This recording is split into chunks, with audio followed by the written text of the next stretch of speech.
आज मी अद्यांसाठी बनवणार आहे एक healthy weight gain drink. So त्याची रेसिपी तुमच्यासोबत शेअर करते. तर त्यासाठी आपल्याला लागणार आहे थोडेसे बदाम, थोडीशी शोप, थोडीशी खसखस, 2 चम्मच साखर, 2 विलायची आणि धनेपूड. तर हे सगळं मिक्सरमध्ये टाकून ग्राइंड करून घ्यायचं.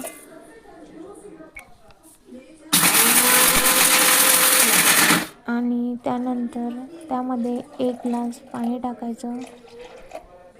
पाणी टाकून झाल्यानंतर परत फिरवून घ्यायचं आणि गाळणीमधून गाळून घ्यायचं. छान असं गाळणीने गाळून झाल्यानंतर अशा प्रकारे आपलं ड्रिंक पिण्यासाठी तयार आहे. तर ते मी अद्यांशला प्यायला दिलं, तर त्याला ते खूप आवडलं. तुम्हाला रेसिपी आवडली असेल तर do like, share and subscribe.